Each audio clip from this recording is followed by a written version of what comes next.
Okay, 17.1a notes.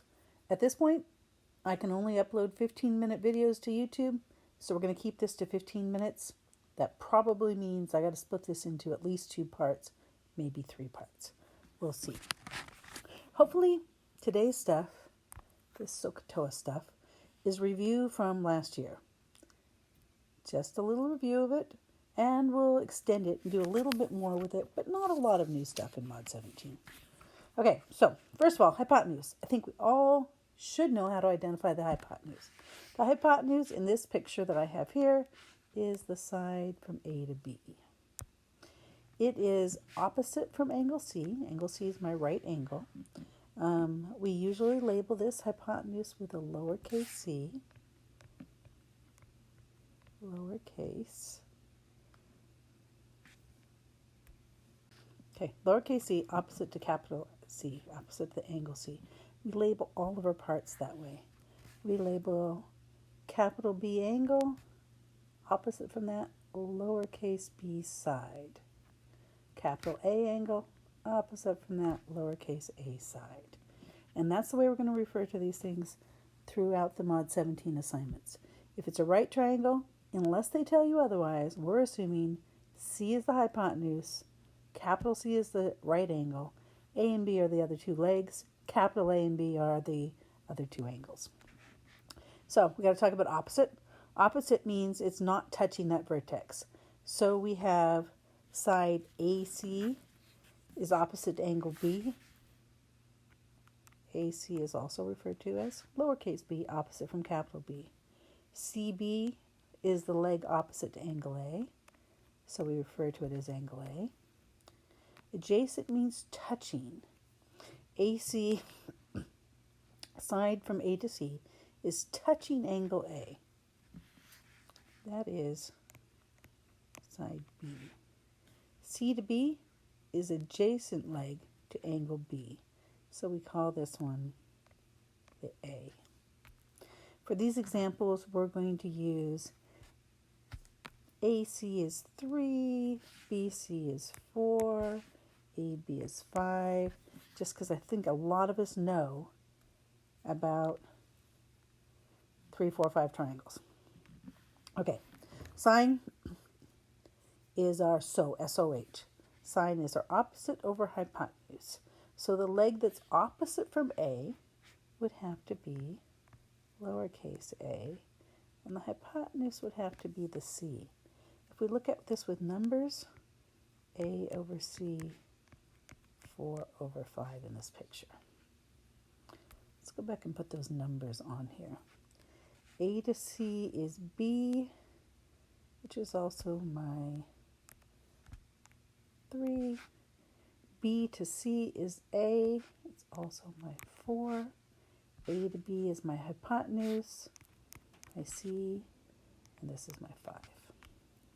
We're going to be using those as we work through these problems.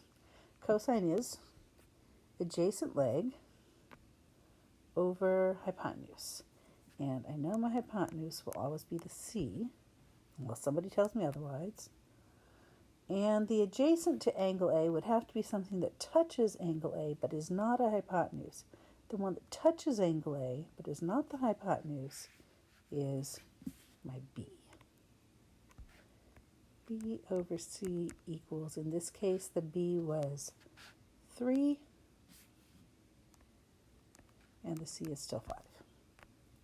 Tangent, opposite leg over adjacent leg.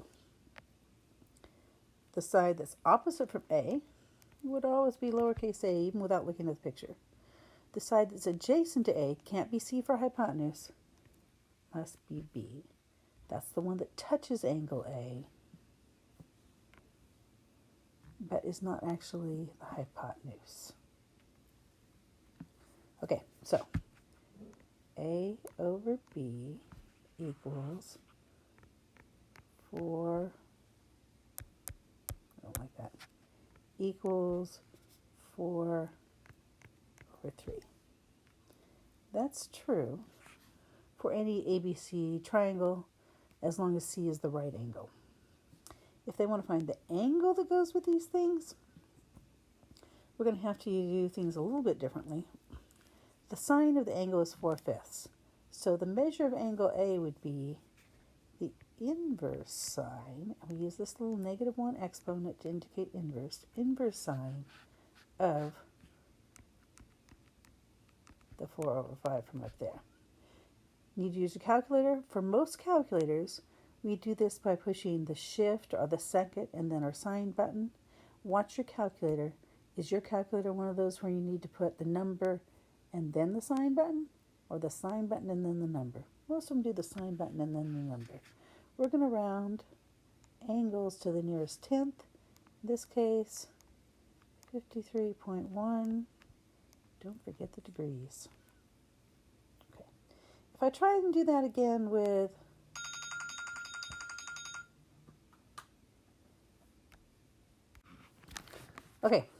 if I'm trying to do that with cosine, I have to say the inverse, -1 means inverse, cosine of this 3/5 I have up here. Turns out I get exactly the same answer. Because of course, I'm still finding the same angle in the same triangle. Usually you don't have a choice. Usually you don't know all three sides, so you have to go with whichever ones you have. One more, let's do it with tangent. If they want the angle measure, we use inverse tan. So, inverse tan of, up above here I have 4/3, and again, 53.1, don't forget the degree symbol. Please note that sometimes in our assignment, they don't actually ask you to find the angle. They say find the sine, find the cosine, find the tangent, in which case we just leave those fractions, 4/5, 3/5, 4/3. It's only when they ask for the measurement of an angle that we're going to use that inverse, which means second sine, second cosine, second tangent. And of course, we could look at it from the other angle. We don't have to look at it from angle A. Sometimes we want to look at it from angle B because we need to find angle B. If we want to find angle B, I could say the sine of B, the opposite leg over the hypotenuse, opposite from B, is always B. Hypotenuse is C. Opposite, way over here, opposite from B is always B. Hypotenuse, always C. It's that adjacent. Adjacent can't be C for hypotenuse. It can't be matching because that would be opposite. So if I've got C for the hypotenuse, I've got B for the opposite. This had better be my A. A for the adjacent. It wasn't always A for adjacent, but it is in this case. And then we can use the same numbers we used up above. B was 3. Hypotenuse was 5. A was 4. Hypotenuse was 5. B was 3. And A was 4.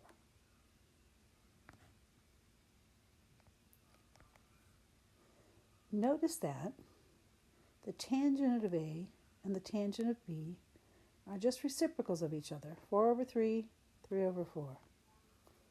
Look over at sine and cosine. The sine of A is 4/5. The cosine of B is 4/5. Because when you switch from angle A to angle B, what used to be opposite becomes adjacent. What used to be adjacent becomes opposite. Same thing with cosine of A and sine of B. 3/5, 3/5, because what used to be opposite became adjacent. What used to be adjacent became opposite. That is almost a 10-minute video, and I know I can only do 15. So I'm going to move the next section to a new video.